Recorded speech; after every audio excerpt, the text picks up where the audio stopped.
This is basically, in this guy's paper, a word study. But occasionally he makes a mistake, and here he's made a one. I am coming quickly, hold fast what you have, so that no one will take your crown. That's the verse in view. Well, we moved on down to where Robert Thomas says, start at the beginning of the sentence, another understanding of tachei, soon, in 1:1, has it assigned it a different meaning of speedily.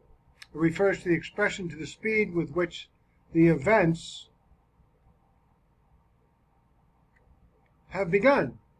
So proponents have cited the phrase's usage in 5 passages to support this meaning.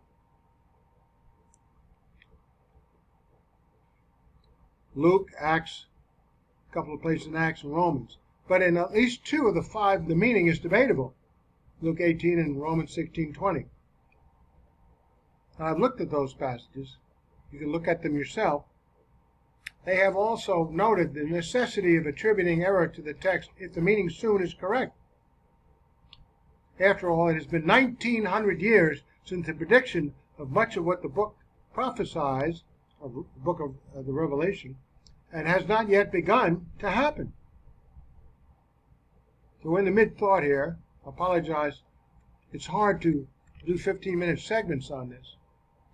But in Revelation 1:1, the word speedily, or soon, no matter how you twist it and turn it, if you don't interpret it correctly, then you're in trouble. Here's what I said before this. The above 4 phrases in Romans 1:1a, 22:7a, 22:12a, 22:20 have in view the time frame for the commencement of the day of the Lord, the tribulation period, when it is about to be an immediate historical event in time. This immediacy will prompt in actual history the immediate coming of Christ in the clouds in order to deliver the saints of the church from the imminently coming day of the Lord. He doesn't come to the earth, in the clouds. Coming to the clouds, into, I guess I almost say into the clouds above the earth, in order to deliver the saints of the church age from the imminently coming day of the Lord, the tribulation period, who at that time remain alive in the rapture, as well as those believers of the church age who have previously died in Christ throughout the church age. So, to deliver the saints of the church age from the imminently coming day of the Lord, the tribulation period, who at that time remain alive, and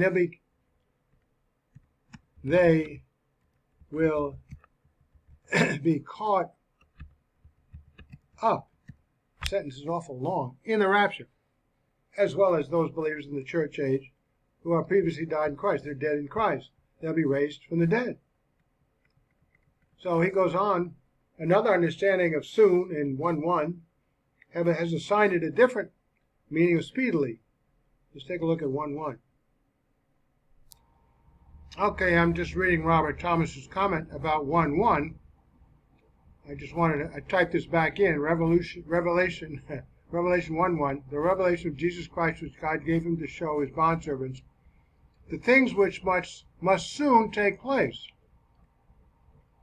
And Thomas goes on about another understanding of tachei, meaning soon. Revelation 1:1, he's comparing one passage with another, but he's nitpicking on word, and he's not paying much attention to context. It has assigned it a different meaning of speedily. It refers to the expression to the speed with which the events have begun. Well, it does sound logical, plausible, because when those tribulation moments happen, they're going to happen fast, because we have the 7-year tribulation period, and all the events, many events enumerated in a number of books in the Bible, which we have listed in a number of places, beginning with Revelation 4 through 22. And he wants us to look at Luke 18:8 and Acts, Romans, and so on. But he says, but in at least 2 of the 5, the meanings is debatable, Luke 18 and Romans 16:20. They have also noted the necessity of attributing error to the text if the meaning is soon is correct. And going at it from backwards, I think. After all, it has been 1900 years since the prediction of much of what the book prophesies has not yet begun to happen. Now, we've explained this numbers of times before we got to this point. Here's another explanation. Christ's deliverance of all believers who are on the earth from the worldwide tribulation period during the church age. These are church age believers, and they'll be delivered in their mortal bodies, as well as all church age believers who are dead in Christ, would have occurred had history reached the point in which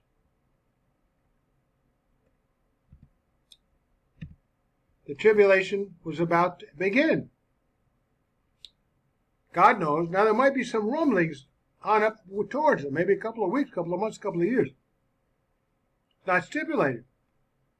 God knows. Which events are clearly and repeatedly described in Revelation. There it is. Chapters 4 to 22, Daniel 9, Mark 13, Matthew 24 to 25, Zechariah, Ezekiel, Isaiah, Jeremiah, Ezekiel 16 to 37 to 28. Same thing as this. And so on. Revelation, especially chapters 4 to 22.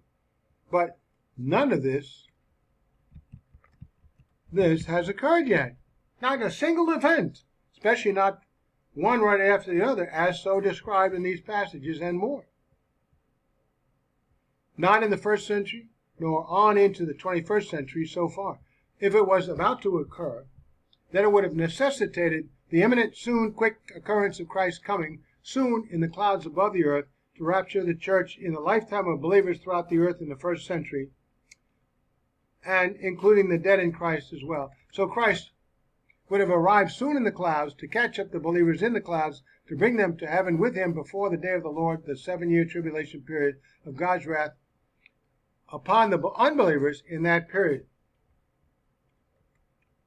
to be brought upon the unbelievers in that period. Yet he will supernaturally superintend over the preservation of many who become believers during that 7-year period. That's another story, and you can read that in all these passages. Thereafter, especially in Revelation 4 to 22, there would have been 7 years of wrath, judgment, after which he would then return to earth in his second coming in final judgment to rule the earth forever, beginning with the millennial rule, followed by the new heavens and the new earth. I keep repeating this thing.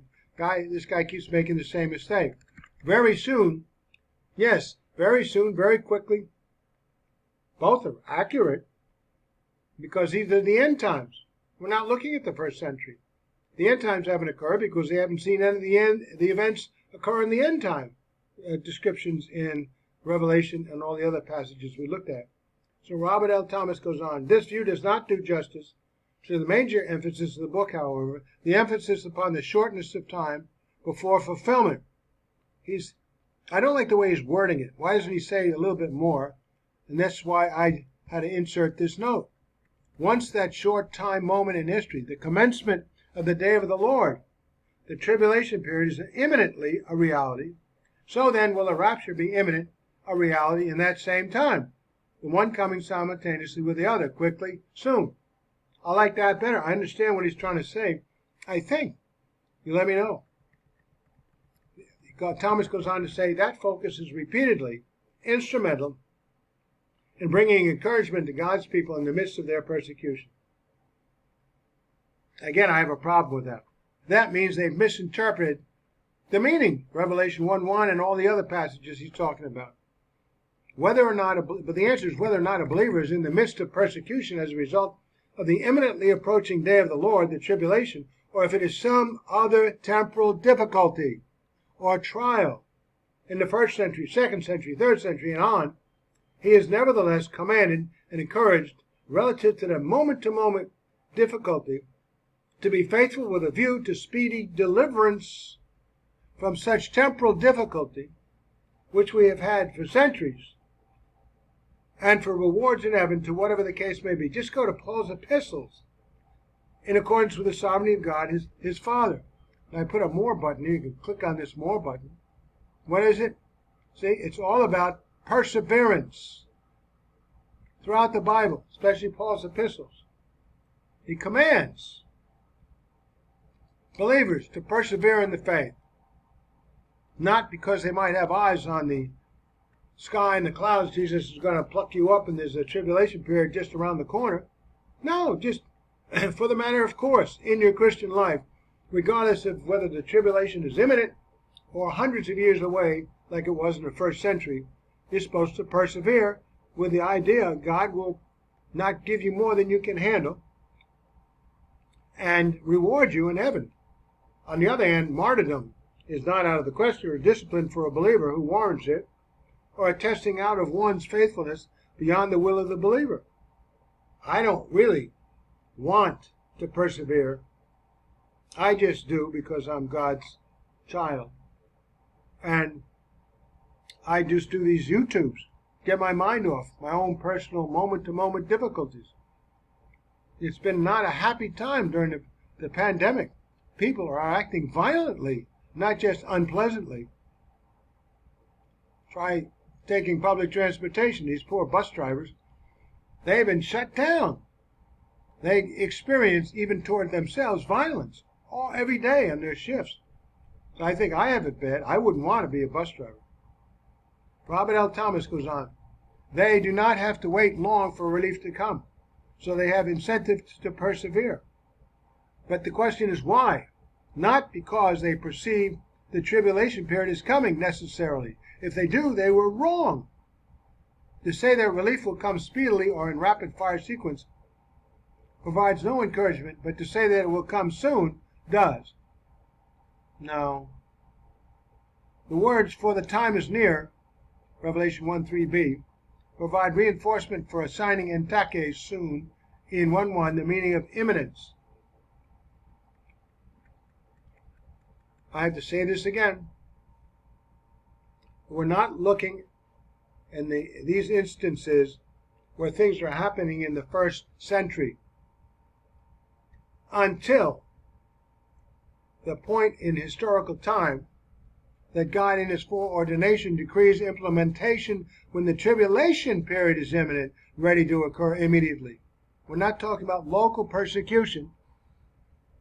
But it says God will not give you more than you can handle, and he will deliver you if you persevere. Sometimes you think, I can't take this anymore. I've thought this. And all of a sudden, there's a new day tomorrow. Sometimes I'm too focused on the immediate point of view and not trusting in God's perseverance because of my perseverance. And he decreed that, so my volition is involved, and I get rewarded in heaven for that, by the grace of God. But you have to grow in the faith. So ready to occur immediately, then Christ will come soon, quickly, imminently to rescue the saints who are alive during that time in their alive mortal bodies in history, as well as all believers of the church who are dead in Christ. When that moment of the tribulation, the point of historical time, there's a soon delivery. Let's go back.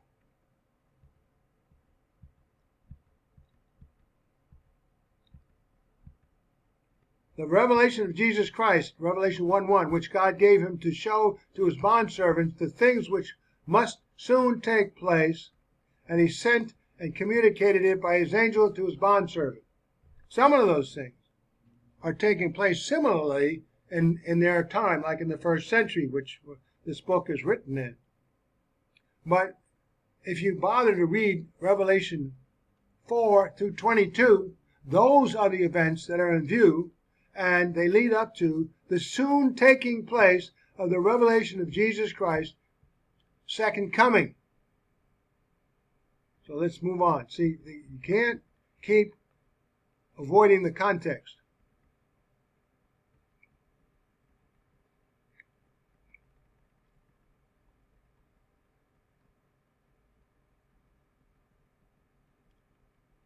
We looked at that now.